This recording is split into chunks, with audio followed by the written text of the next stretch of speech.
Hi, Quandra. Why are you on Facebook and you're supposed to be in school, but since you on here, hey. Happy Thursday, everybody, and welcome to Business Awareness Thursday with Lush. I am your girl, Kim K. Of course, Business Awareness Thursday is brought to you by Queen Fit Activewear and Lush Consulting Firm. I am here today with the owner of Ferguson First Cuts, Joe Ferguson. He is the barber back here who's doing his thing. Today, we're going to get some insight about the shop and how long he's been in the barber industry and things of that nature. And we also are going to get a customer review from one of his customers that's in the chair now. So, first, Joe, I want to ask, what inspired you to be a barber? Just the art of it. The art of it. Because it is an art. Yeah. How long have Ferguson First Cuts been established now? I established Ferguson First Cuts back in 2000. 2000. Yeah. So it's going on 19 years. 19 years, March the 1st. That's a long time to be in the game. Yeah. A very long time. Yeah. Do you have any mentors that inspired you to begin cutting hair? I can say my neighbor. He was an old barber that used to cut hair on the avenue. Mm-hmm. And he had a pair of old school clippers. And I used to watch him cut hair. And it just took off from there. And other guys that was cutting hair before me, going up in the barber shop, watching them cut hair. Right. So being that there's so many barber shops is in the area, of course, almost on every corner, what would you say sets you apart? Personality, professionalism, being precise, right, and staying consistent. Right. Which are all good key factors. Staying consistent is the most important thing when actually you're in business for yourself or anything that you're doing. If you want to get good at it, you got to stay consistent with it. So give us a rundown of the services you provide.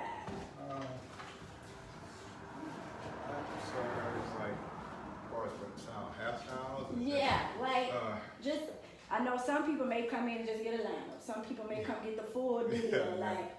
I do pretty much all of it except putting the perm or something like that. Okay. No relaxers here, y'all. No relaxers here. So what are some of the do's and don'ts in the barbershop? Y'all fellas can chime in too. The do's and don'ts in the barbershop?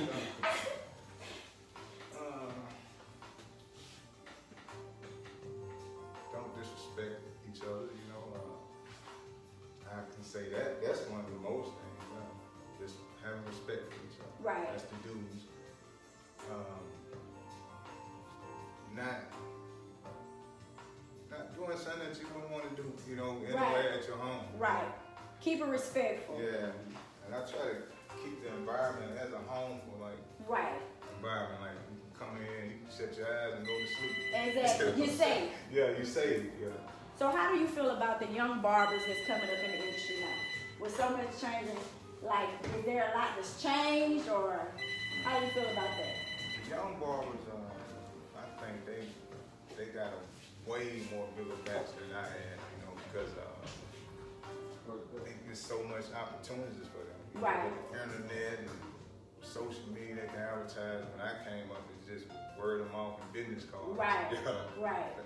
And what would you say, how would you say, because technology was my second question, how would you say technology has helped it or hindered? Actually, it helped. It made them, you can get people from everywhere to see what you're doing. Right, and then now they got apps where you can schedule appointments and things of that nature. Yeah. So technology has become a big thing in our industries, really, to make things easier. Because as you said, social media wasn't around. So before that, it was just word of mouth. Social media, you can advertise on Instagram, you can advertise on Facebook, you can advertise on LinkedIn. It's so many different platforms you can advertise from. Right. So now you see a lot of women that's doing barbering now. They're cutting hair and not even styling hair anymore. Yeah. What do you feel like there's been what do you think impacted that? Just the passion for that too also. Right. Because like I said, it is an art. Right. And it's just like drawing and being creative. So I know as well as men like to do women hair, women like to do men to get your hair done, it takes forever. When you can just sit in the chair for a few minutes, 30, 45 minutes, and you're done. If that. But from a customer's perspective, how do you rate the service here? The service is I rated at a 10.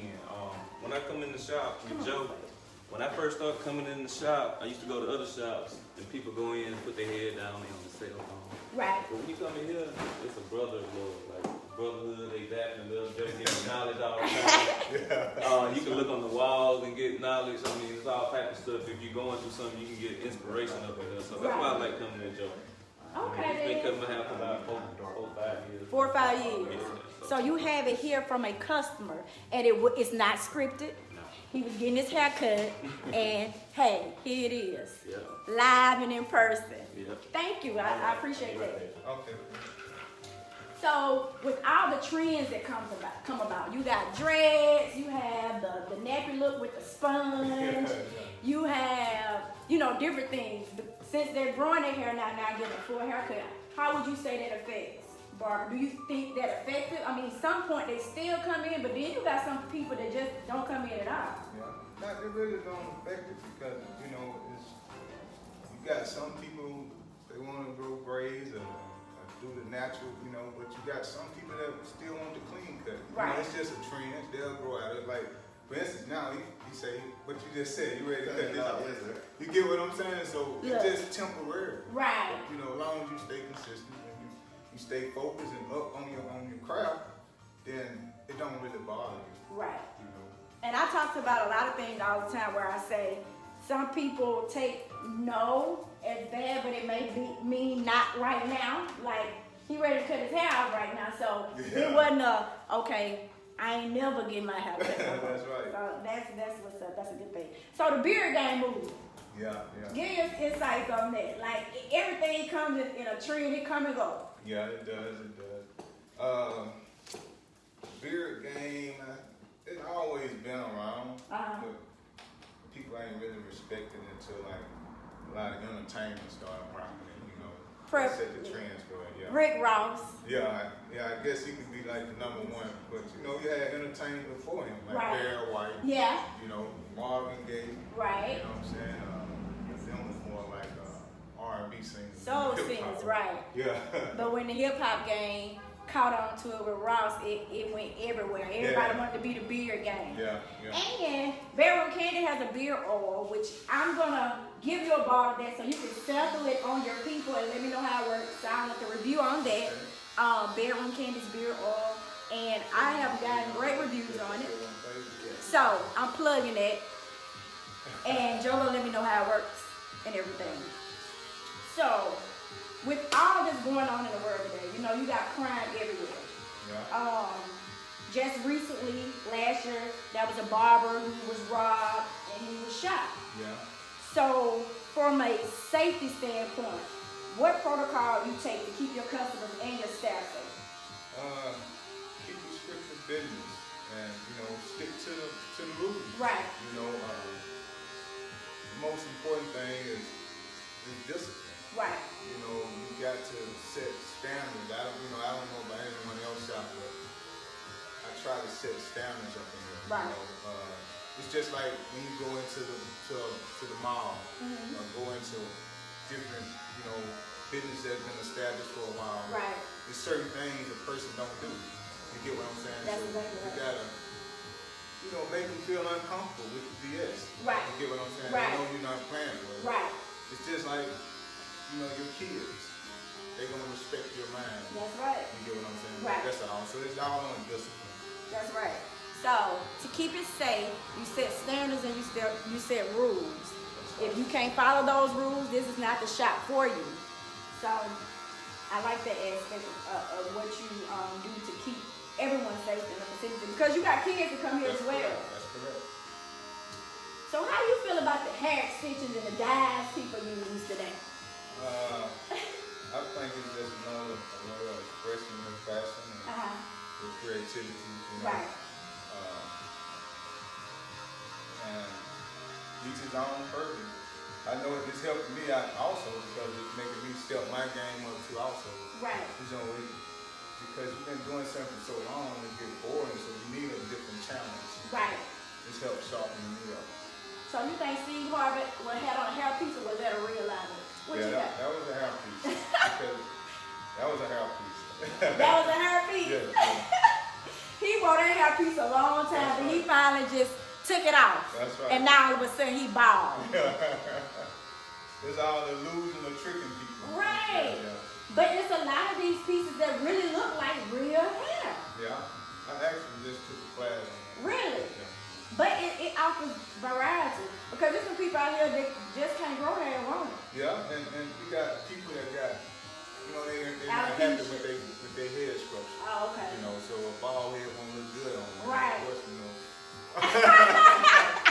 But I'm not the same with my bald head. Right. But you got some people that's their image. So. Right. You got people hold on to that little hair. They need to let it go, or they need to get a piece one. That's correct. So, what are the key things you would say that motivate you as an entrepreneur? I like being able to provide opportunities Right. for other people to be able to take care of their responsibilities and what they have to do. Right. That makes me feel great. It makes me feel a part of something. Right. Being able to reach back. That's right. Being able to reach back. Well, being in business so long, you've been a barber for so long, do you have any ties with the Barber Commission? Yeah, I do. I go to the Strictly Youth Center every Wednesday. Got the kids out over there. Just left from over there last night. Talking That's to the different awesome. kids. Yeah. That's awesome. That's a good way to reach back. I love that. Okay. Yeah. That's I've been what's doing up. that for like 4 years now. Yeah. That is awesome. And I know the kids appreciate it, and they probably need them talks Yeah. that they're not getting. They seeming to be in a messed up situation, but they still need to be talked to.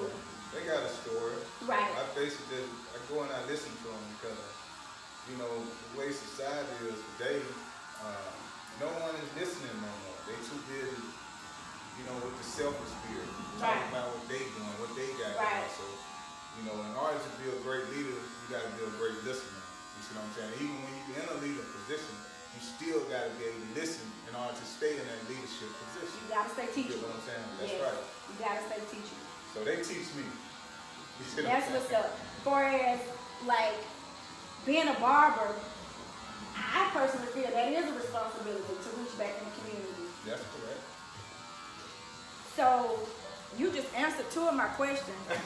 Like by impacting the community, being a barber, which as he said, every Wednesday he's at Strictly Youth Center cutting the kids' hair for free.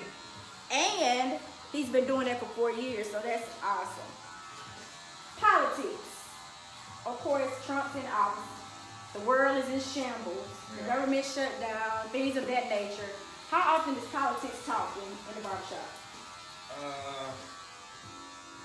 We talk about it all the time because, it affects business, it affects, the customers, their job situation. So, politics plays a major role in a whole lot of people's livelihood, as far as with everything, food, transportation, you can't get on our own. Right. So we constantly talking about it, With the shutdown going on, have you seen a shift in personalities or people who work for the government as they come in? Do they talk about it, or can you just tell it's impacting them in a bad way? Not really. Right. They most of the people, they pretty smart people. They prepare for these type of storms. Only people that's not really prepared for it are the people that not great thinkers. Right. You gotta always prepare for things. Gotta be a step ahead all the time. Right. That's just my opinion. Right, you're right. Yeah, that was Chris Brown that was on there. That was, look, I couldn't even think of his name. I'm like, ain't you my Facebook friend? Yeah. Yes. Yeah, T-Tony, Joe is wise. He a very wise guy. Look, somebody just said, that was Chris Brown. But yeah, let them know where you're located. I'm at 420 Harkham Avenue, shop is open 6 days a week. I'm personally here Monday through Friday. I don't work on Saturdays. If you're looking for a good quality, clean haircut, come see us. That's right. That's right. He has a Facebook where it has the location, but we're going to work on him a Facebook page. I'm going to help him with that. And an Instagram page. We're going to work on that. So, yeah. So, I'm going to help Joe out on that. He's going to be up to date on that. Thank y'all for tuning in. Make sure you like and share this post. Like and share. What are some words that you can give to an inspiring entrepreneur who may be scared to jump or afraid to get out of their own way? To remember the thing that's on the other side of fear is success. That's right. So you gotta throw that fear out the door. Right. Fear stops things. It does. Yeah. It really does. Yeah. So, thank you for talking with me today and inviting me in. For those who just tuning in, I spoke with Mr. Joe Ferguson, who is the owner of Ferguson First Cuts here on Holcomb Avenue. What's up, For those who are tuning in, make sure you like and share. Hold on, Also, please subscribe to the app, iHeartRadio app and iTunes. Business Awareness Thursday with the Lush is on iHeart and iTunes. So anytime there's an interview that is done, they all go on those platforms. If there are entrepreneurs or businesses that you would like to see on Business Awareness Thursday with Lush, feel free to inbox me, direct message me, or what have you. I'll reach out, I'll get them scheduled. I'm already scheduled for in the middle of the year, so as soon as you contact me with the information, I'll reach out and I'll get them scheduled. Also, stay current on all the events and activities that Lush Consulting Firm is putting on by liking Lush Consulting Firm's page. Each and every Thursday, Business Awareness Thursday with Lush. So make sure you check me out next Thursday. And we are out.